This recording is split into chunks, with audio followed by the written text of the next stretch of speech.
हाय, good morning. सीधा सौदा के आज के इस ट्यूसडे एडिशन में आप सबका स्वागत है।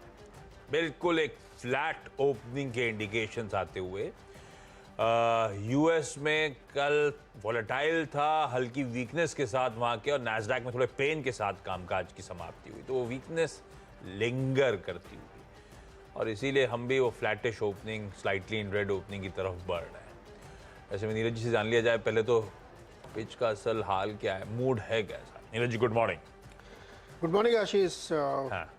पिच बहुत ही न्यूट्रल और न्यूट्रल से नेगेटिव है, बावजूद इसके क्योंकि हमारे यहाँ नतीजे बहुत अच्छे दिए हैं टीसीएस ने, बहुत अच्छे मतलब जो अनुमान थे बाजार के उससे बेटर हैं।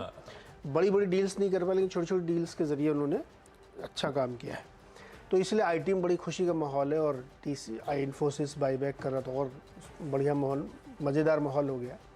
लेकिन अगर आप यूएस की तरफ जाएंगे तो वहाँ से कोई बहुत एनकरेजिंग सिग्नल्स नहीं आ रहे। वहाँ पे टेक्नोलॉजी शेयर्स में गिरावट है, चिप की, वो एक अलग टेंजेंट की खबरें हैं। वहाँ पे समस्याएं हैं कि यूएस में बहुत सारे रिस्ट्रिक्शंस लगा रहे हैं वो, तो उसकी वजह से आप देखिएगा तो नैस्डैक ज़्यादा गिरा, बाकी इंडाइसेस कम गिर रहे हैं, लेकिन माहौल बना हुआ है। और ये हफ्ता बहुत महत्वपूर्ण है दुनिया भर के बाज़ारों के लिए। अगर आप यूएस को मानते हैं कि वो प्रभावित करता है, तो उसके लिहाज से वहाँ पे बहुत सारे ऐसी घटनाएं होने वाली हैं जिससे आगे की दिशा तय होगी। जेमी डायमंड साहब का नाम आपने ज़रूर सुना होगा आशीष जी, जेपी मॉर्गन के सीईओ हैं, और वो सबसे बड़ा बैंक है वहाँ का। इससे पहले भी धमका चुके हैं, फिर धमका रहे हैं। बोलते बहुत हैं मतलब जैसे भारत में पॉलिटिशियन होते हैं ना, हर बात पे उनको एक बयान देना है, वैसे जेमी डायमंड साहब को बोलना ही बोलना है कुछ ना कुछ। अभी उन्होंने फिर बोल दिया कि अगले 6 से 9 महीने के अंदर रिसेशन आ जाएगा अमेरिका में। अब पता नहीं लोग कितना सीरियसली उनको लेते हैं, क्योंकि सबसे बड़े बैंक के सीईओ है तो लोग सुनते जरूर होंगे। तो उन्होंने एक इंटरव्यू दिया, उसमें उन्होंने ये बात कही कि this is very serious this time.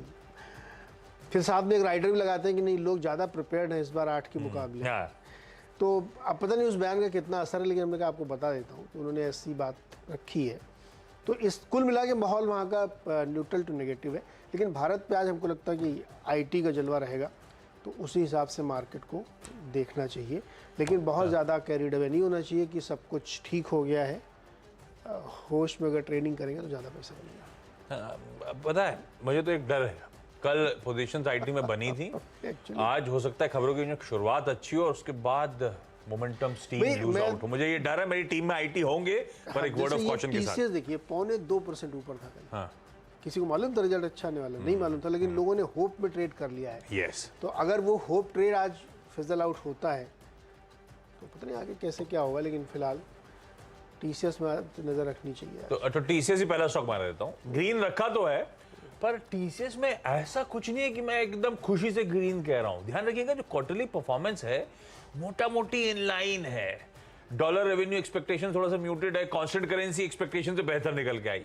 हालांकि कांस्टेंट करेंसी देखना चाहिए, करेंसी मैनेजमेंट अलग इशू हो जाता है।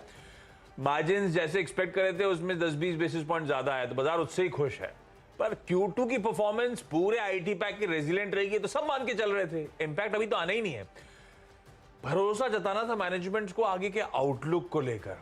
तो मैंने ऐसा कोई जैसी कमेंट्री लास्ट Q1 में थी वैसी Q2 में अभी भी कॉशियसनेस वैसी की वैसी बनी हुई है टीसीएस को लेकर। थोड़ा बहुत वो कह दिया है, जैसे अभी कुछ देर पहले हर्षदा मेंशन कर रही थी, हम लोग मॉर्निंग कॉल के शो में थे, कि भाई क्लाइंट थोड़ा सा डिसीजन मेकिंग और समय ले रहे हैं। ये सब वो नर्वसनेस, वो अनसर्टेनिटी हाईलाइट कर रही है। पर खैर अभी फिलहाल कोई नंबर्स में डिसअपॉइंटमेंट नहीं है। टीसीएस इन ग्रीन लेके चल रहा हूं, पर मुझे डर यही है कि कल जैसे इन्होंने मेंशन करा 0.25% का उछाल था। पिछले कुछ दिनों से हफ्ते भर का चार्ट खोलेंगे तो भी अच्छी खासी स्ट्रेंथ के साथ मूव कर चुका है इन नंबर्स से पहले। तो थोड़ा सा वॉच आउट करिएगा। मैं सिर्फ रखने के लिए रख रहा हूं, मेरे ख्याल से इसमें कोई ट्रेड बनेगा नहीं आज, उस गैप अप के बाद या एक शुरुआती रिएक्शन के बाद। दूसरा इन्फोसिस है, इन ग्रीन रख के चल रहा हूं, पर इन्फोसिस ध्यान रखिएगा, मेरे ख्याल से स्ट्रीट में सबको एक्सपेक्टेशन थी कल सबसे तगड़ा बिल्डअप आने नंबर टीसीएस के थे, बिल्डअप सबसे तगड़ा हो रहा था इन्फोसिस पे। क्यों? क्योंकि होप्स जागे हुए हैं बायबैक को लेकर। होप्स क्यों जागे हुए थे? वो जो कूल ऑफ पीरियड था पिछले बायबैक से, वो कूल ऑफ पीरियड खत्म हो चुका था। 48 घंटे से पहले अनाउंस करना होता है अगर आप बोर्ड मीट में रिजल्ट्स के साथ बायबैक पे विचार करने वाले हो। तो कल ही शाम को अपडेट आना था, परसों तो नंबर्स आने हैं। तो लोग बेट करके गए हुए हैं, इन्फोसिस का बायबैक अनाउंस हो गया है कि मीटिंग के साथ बायबैक होगा। अब वो क्या होगा, कॉन्ट्रोज अभी पता नहीं। मुझे लगता है स्टॉक थोड़ा बहुत हरकत दिखा देगा, पर पिछले 2 बायबैक ओपन मार्केट से हुए थे, टेंडर रूट के जरिए नहीं। तो बहुत फिर वो ओपन मार्केट बायबैक क्या होगा, स्टॉक को सपोर्ट तो कर लेगा जब तक 4-5 महीने तक इन्फोसिस बायबैक करता रहेगा खुले बाजार से, पर वो मीनिंगफुल अपसाइड गायब हो जाएगा। तो वॉच आउट करेंगे। आज इन ग्रीन लेके चल रहा हूं। 2 आईटी स्टॉक और रख दिए। विप्रो सबसे ज्यादा पिटा हुआ, सिर्फ इस सेक्टर टेलविंड्स, कोई रिजल्ट्स में कंप्लेंट करने को नहीं, टीसीएस के या इन्फोसिस के बायबैक का बज, आईटी थोड़ा सा स्वीट स्पॉट में आ जाएगा सिर्फ इसलिए विप्रो को। और एक मैस्टेक रख रहा हूं, बहुत पिटा हुआ, सबसे तगड़ी पिटे हुए स्टॉक्स में से ऑफ लेट एक मैस्टेक है, क्योंकि यूके सेंट्रिक कंपनी है और दिक्कत यूके की थी। पर टीसीएस के नंबर्स अब तक Mastek related challenges highlight, UK related challenges highlight नहीं कर रहे। टीसीएस के नंबर्स में क्या हुआ, यूरोप और यूके ये दोनों 14-15% ईयर ऑन ईयर बढ़ के ही परफॉर्मेंस दिया है। तो थोड़ा सा मैस्टेक में अगर आज सेक्टर रब ऑफ आना ही है तो ये स्टॉक थोड़ा बहुत हरकत दिखा, भले बहुत वीक है, आपको वॉच आउट करना पड़ेगा खुलने के बाद कैसा बिहेव कर रहा है।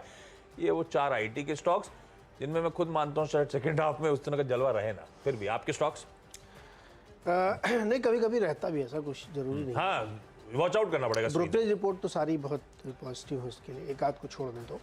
अच्छा, चूंकि सब आपने आईटी छाप लिया तो अब हमारे कुछ बचा ही नहीं था तो मैं डिफेंसिव की तरफ गया। ज्यादा स्वेटर पॉकेट बनेगी शाम तक। एल्केम लैब्स में खबर है इसलिए उसको लिया। इनकी एक दवा है, उसको है नाइफ डिपाइन, जिसको इन्होंने यूएस एफडीए से मंजूरी मिली। ये काम किस में आती है, बहुत सीवियर चेस्ट पेन में यूज़ होती है ये। तो इसके लिए हमें लगता है कि हो सकता है थोड़ा बहुत इसमें मोमेंटम बने, कल कमज़ोर था तो आज पलट सकता है। इसके अलावा प्योरली डिफेंसिव प्ले हमने रखा है, जिसमें HUL, ब्रिटानिया और ITC है। क्यों रखा मैंने, देखिए मुझे ऐसा लगता है कि मार्केट में आगे जाते हुए, चूँकि हफ्ता बहुत भारी खबरों वाला है, तो डिफेंसिव प्ले आपको ध्यान देना चाहिए। और ये कंपनीज ऐसी हैं जहाँ पे ऊपर नीचे करके ट्रेजेक्ट्री ऊपर की है, लाइन ऊपर की देखने को मिल रही है, तो इसीलिए HUL और ब्रिटानिया में रखा। कल भी देखिए ये कमज़ोर बाजार में भी फ्लैटिस या थोड़ा सा पॉजिटिव ट्रेड ही कर रहे थे। ITC हालांकि ऊपर से काफ़ी स्लाइड हो रहा है, लगातार वहाँ पे दबाव बना हुआ, लेकिन हमको लगता है कि ये काफ़ी गिरावट हो चुकी है। हो सकता है कि पलटे या हो सकता है ना भी पलटे, लेकिन डिफेंसिव प्ले के तौर पर हमने इसको रखा है। HUL में कल हर्षिदा खबर बता रही थी कि साबुन के दाम कम होने वाले हैं। हो गए ना, लेकिन उन्होंने एक ट्रिक लगाई, आपको पैसे ज़्यादा खर्च करने पड़ेंगे। हाँ, वो इंटरेस्टिंग है, और वो सिर्फ वेस्टर्न रीजन में है। मैं लिख रहा था 4 के लक्स का पैक पहले 140 का आता था, अब 5 के लक्स का पैक आएगा 156 का। तो लेना आपको 5 पड़ेगा तब फायदा मिलेगा। और फायदा भी कितना, 35 रुपए का 1 सोप पड़ रहा था, 31 रुपए 20 पैसे का भी पड़ेगा। पर लेने 5 पड़ेंगे आपको, लेने 5। ये इसलिए मैं कहता हूँ कि FMCG कंपनी की प्राइसिंग पावर और उनकी जो सेल्स पुश है ना, उसका कोई तोड़ नहीं है। आपको 4 रुपए फायदा लेना, 5 साबुन खरीदिए और 5 साबुन आप क्या करेंगे पता नहीं। तो मुझे लगता है कि इसमें ध्यान रखना चाहिए, ये इन लोगों की जो स्टाइल और ट्रिक है उसका फायदा हो सकता है। अच्छा, 2 और बता दूं, 6 खत्म कर दूं क्या? 5 और 6 टाटा मोटर्स और DVR कल देखिए काफ़ी कमज़ोर हुए। फ्यूचर्स में 5% नीचे था टाटा मोटर्स, और कैश में भी आप देखिए 3.5-4% की ये कमज़ोरी क्यों आ रही है। हमने आपको भी ग्लोबल मार्केट में थोड़ी देर पहले बताया था कि चिप की बड़ी दिक्कत होने वाली फिर से, क्योंकि US ने जो टाइट किया है ना कि हम बनने नहीं देंगे चिप, चाइना में बहुत रिस्ट्रिक्शंस लगा दिए, हम ही बनाएंगे, तो उसकी वजह से ग्लोबली चिप के स्टॉक्स में दिक्कत आ रही है और चिप कंपनीज के सामने समस्या खड़ी हो रही है, क्योंकि ये एक तरीके से झगड़ा शुरू हो रहा है। तो हमें लगता है कि इसको ध्यान रखना चाहिए। और कल रेड होना चाहिए फिर। हाँ, ये रेड होगा भाई, टाटा मोटर्स और DVR रेड करिए, दोनों भाई रेड लिख के दिया मैंने, रेडी करिए। और ये ग्लोबली आप देखिए कल सारे टाटा मोटर्स के अलावा सारे ऑटो स्टॉक्स ग्रीन के बजाय रेड में थे। आप चाहे हीरो को देखिए, अशोक लीलैंड को देखिए, सब में कमजोरी। ऐसा क्या हो गया कल के सब रेड में थे? तो ये चिप वाली खबर जो है ना फिर से एक बार बढ़ रही है। आशियाना हाउसिंग सिर्फ अपने अपडेट के चलते कि गुरुग्राम में इनके एक प्रोजेक्ट में इन्होंने सारे यूनिट्स बेच दिए 242 करोड़ के। NMDC वो डीमर्जर रिलेटेड अपडेट पर, ये पता है स्ट्रीट को, स्टॉक बहुत तेजी दिखा रहा है ऑफ लेट, हर दिन अच्छी मजबूती के साथ कामकाज, तो वॉच आउट करिएगा। पर डीमर्जर को का आदेश जारी हो गया, NMDC स्टील के नाम से अलग कंपनी अब फॉर्म करेगी, वो ऑफिशियली चैनलाइज होता हुआ। तो ये स्टॉक हर दिन ऐसी इस तरह का मूव दिखा भी रहा है, तो जरा वॉच आउट करेंगे। क्विकली छोटा सा ब्रेक। स्वागत है एक बार फिर से। और डॉक्टर साहब का समय कम है तो हम जल्दी जल्दी बताए थे। यूनाइटेड स्पिरिट्स कल भी टीम में था, रेड में था, आज भी रेड में रहेगा। FTA होना संभव नहीं लग रहा है, तो दिक्कत है। डॉक्टर लाल और मेट्रोपोलिस, ये 2 स्टॉक थे जिन्होंने पिछले 10-15 दिन अगर आप ध्यान करें तो किसी वजह से, क्या कारण था मुझे नहीं पता, बहुत ज़बरदस्त रैली इनमें आई थी। अब वो रैली उसी तरीके से फिजल आउट हो रही है। रोज़ पिटाई हो रही है और ये एक नेचुरल करेक्शन है जो मुझे लगता है अभी जारी रहेगा। और 10वां स्टॉक है हीरो मोटो। विडा का लॉन्च हुआ, बड़ा फैनफेयर के साथ हुआ, फैनफेयर था, उसमें बहुत तेज़ी आई, लेकिन स्टॉक लगातार करेक्ट हो रहा है। तो मुझे लगता है कि सेल ऑन न्यूज़ हो रहा है यहाँ पे और अभी भी हमको दबाव रहेगा और चिप की समस्या इनके सामने भी आएगी, तो दबाव के साथ मुझे लगता है कामकाज कर सकता है।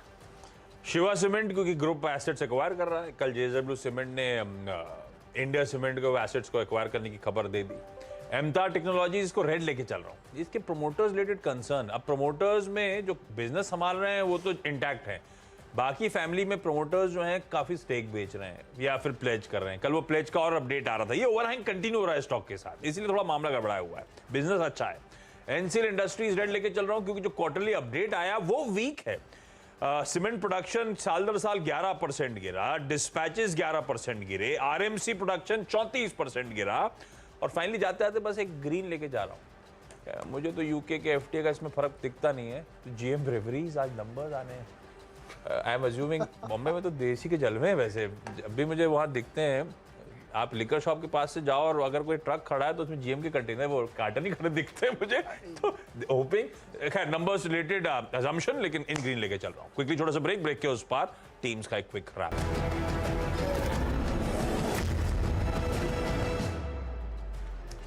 ब्रेक के बाद आपका स्वागत है। मेरी 10 की सीधा सौदा की टीम आप लोगों की स्क्रीन पर आई। काफी सारे आईटी स्टॉक्स हैं, पर कल अच्छे मूव्स ऑलरेडी एंजॉय कर चुका है आईटी।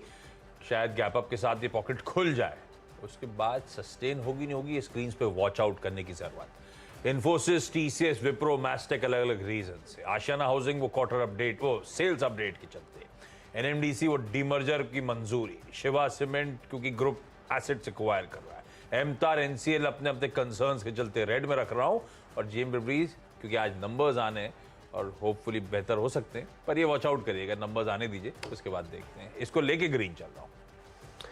हाँ, मेरी टीम पे ले डाली और यहाँ पे जो कि ज़्यादातर डिफेंसिव प्ले की तरफ में गया हूँ, तो आप HUL, ब्रिटानिया, ITC ध्यान रख सकते हैं। कल भी ये स्ट्रॉन्ग दिख रहे थे। एल्केम लैग में खबर आई उनकी एक दवा को US FDA ने मंजूरी दी है जो एक्यूट चेस्ट पेन में यूज़ होती है, तो ध्यान रखा जा सकता है। इसके अलावा ऑटो में मुझे लगता है कि आज कल जो गिरावट थी जारी रह सकती है। टाटा मोटर्स DVR, हीरो मोटो, क्योंकि एक बार फिर से ग्लोबली चिप शॉर्टेज की स्थिति बन रही है और उसका कारण ये कि US ने बहुत सारे रिस्ट्रिक्शंस लगा दिए हैं चिप कंपनीज उनके एक्सपोर्ट्स पे चाइना को कंटेन करने के लिए, तो वो दिक्कत आगे बढ़ सकती है।